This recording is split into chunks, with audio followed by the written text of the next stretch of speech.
ബഹുമാനപ്പെട്ട അധ്യക്ഷൻ ശ്രീ റഫായിക്ക്, എൻ്റെ പ്രിയ സുഹൃത്തുക്കളും എൻ്റെ സുഹൃത്തുക്കൾ എല്ലാവർക്കും നമസ്കാരം. ഞാനെക്കുറിച്ച് ഇവരെ പറഞ്ഞ ദയവുള്ള വാക്കുകൾക്ക് നന്ദി പറയുന്നു. ഇക്കാലത്തെ ബഷീർ പുരസ്കാരത്തിന് എന്നെ തെരഞ്ഞെടുത്ത പ്രവാസി ട്രസ്റ്റിനോട് ഞാൻ പ്രത്യേകം നന്ദി പറഞ്ഞുകൊള്ളട്ടെ. ഖത്തറിൽ ഞാൻ ആദ്യമായി വരികയാണ്. ഇതിന് അവസരം തന്നതിന് പ്രവാസി ദോഹ അംഗങ്ങളോട് നന്ദി പറയുന്നു. ഇക്കാലത്തെ ബഷീർ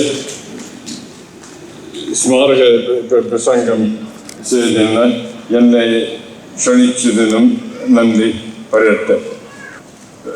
വാസ്തവത്തിൽ ഈ പ്രസംഗം മലയാളത്തിൽ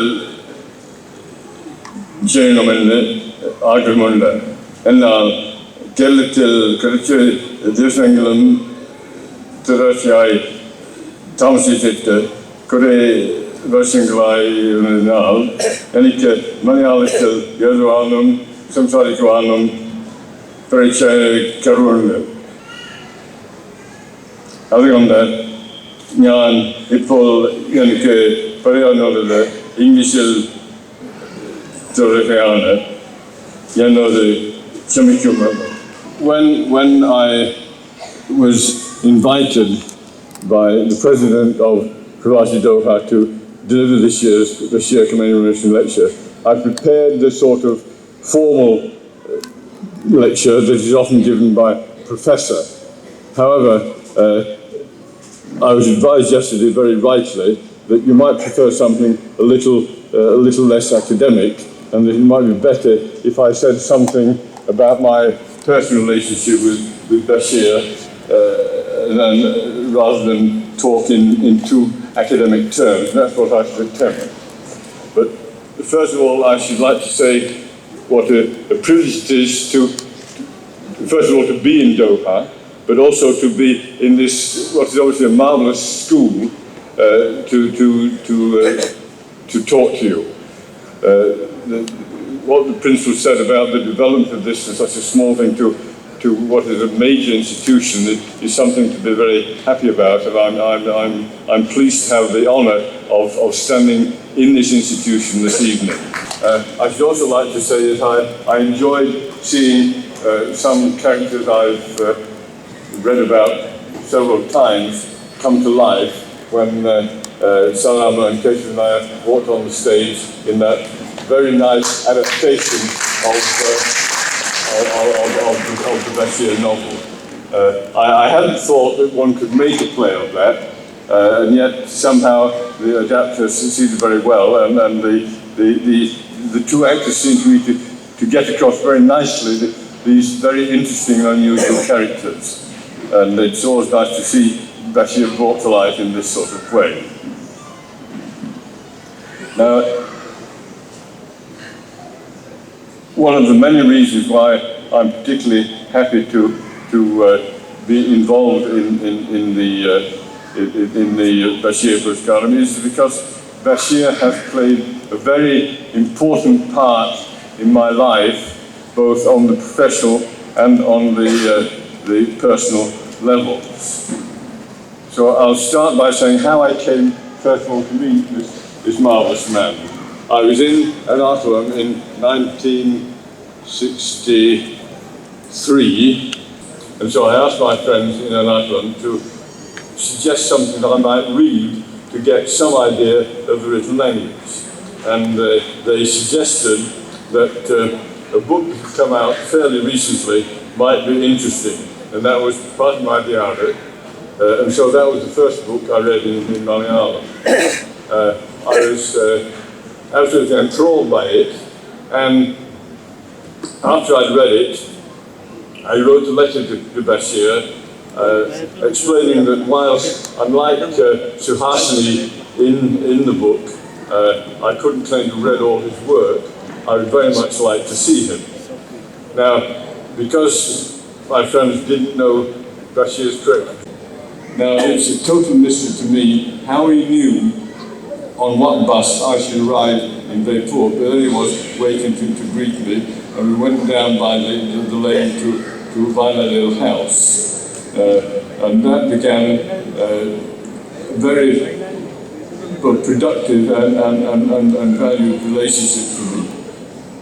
I saw him many times after that. The linguistic difficulties sorted out, but as anybody who has read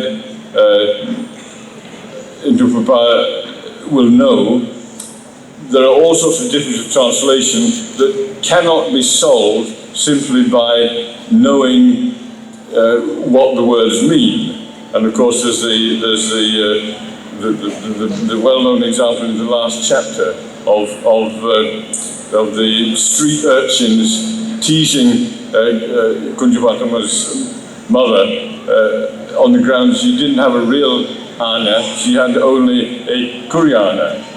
Now, if you translate this into English with the standard translation of Kuryana, you have to say antlion, and this would not make any sort of sense in the translation. So this is one of the differences, but only one of very many. And therefore I started a correspondence with Basheer, exchanging letters, and in those days they were both in letters in both English and Malayalam, saying the difficulty I had and what his solution was. And in addition, whenever I visited him, I would come with a list of problems and say, what exactly did you mean by this? And when I asked him about the Kuygana in the last chapter, I said, what exactly does this insect look like? He took me out into his garden, and near the wall, he found a Kuryana, which he picked up and showed me. So then I knew exactly what it was, and could decide how I should translate it. And of course, as you would expect, we spent many hours in his garden, sitting under the mangosteen tree talking, and sitting in the deck chair, which you've seen, of course, portrayed here today. And so the relationship developed.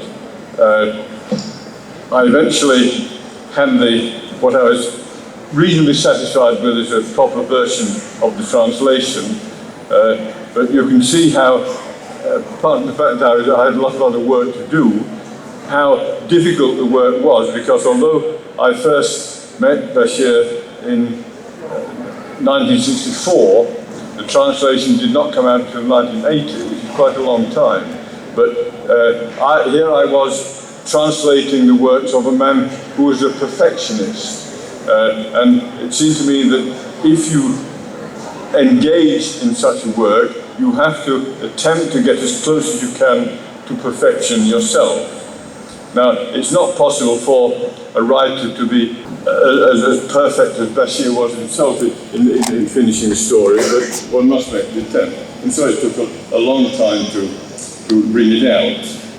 And I should say that I made a point of sending a copy of the translation to Basheer before I had it published. Well, as we kept in touch, I then began to write a number of articles about Basheer, which were later published in a single book. But if ever I published an article about him, I always sent him a copy for comment before publishing it. So I never published anything about him without his approval. I remember one article I wrote. It was not my idea originally, but I had a letter from a very good friend of mine, the late Dr. Vaikkom, who said Basheer had been very hurt by the publication of what I thought was a very scandalous article, saying that Vaikkom was actually not an original work. It was copied from a Scandinavian novel by a writer called Knut Hamsun's Victoria, in which it is true. Two young people are friends when they're children and get to know each other well, and in the end they don't marry. Well, of course, as I talk in this way, you get the impression that the time I spent with Basheer was simply a matter of discussing literature, and in particular his own writings. But there was a lot more to it than that. And one of the important parts of our relationship was eating. And I remember we often used to have biryani together, and I was reminded that day when I had biryani for lunch. I arrived one day late, so he'd expected me the previous day, and because we hadn't seen each other for a while, he'd arranged for a biryani party. He'd invited a number of our mutual friends to come and have a biryani meal together. And so he told me that meant that I owed him a biryani dinner. So I promised him that the next time I came to India, I would let him know well in advance. He would arrange a biryani dinner with the same friends, and that I would pay for it. However, this story does not have a happy ending because, regrettably, before I could get to Vaikkom again, Basheer passed away. Now, therefore, that is one of the debts that I owe that I shall not ever be able to repay. Of course, getting to know Basheer well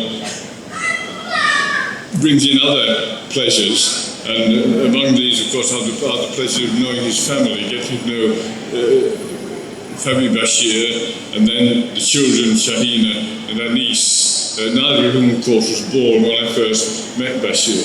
And as a symbol of this relationship, the dedication, the translation of the three stories is dedicated to 4 people, to Shahina and Anis, and to my 2 sons.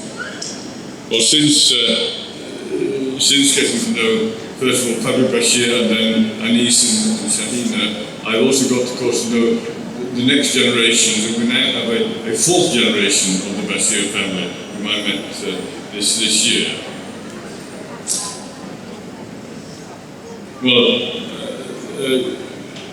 Basheer the man and Basheer the writer are, of course, not very easily separable, if only because so much of his writing is autobiographical. And this is one of the things that I'm going to talk about at some length this evening, but I won't dwell on it. But there are, of course, the 2 main aspects of his autobiographical writing. One is where he writes, in effect, about his family, whether it's in the early days, as in Patmadiana, or the latest stories, as in Markucha.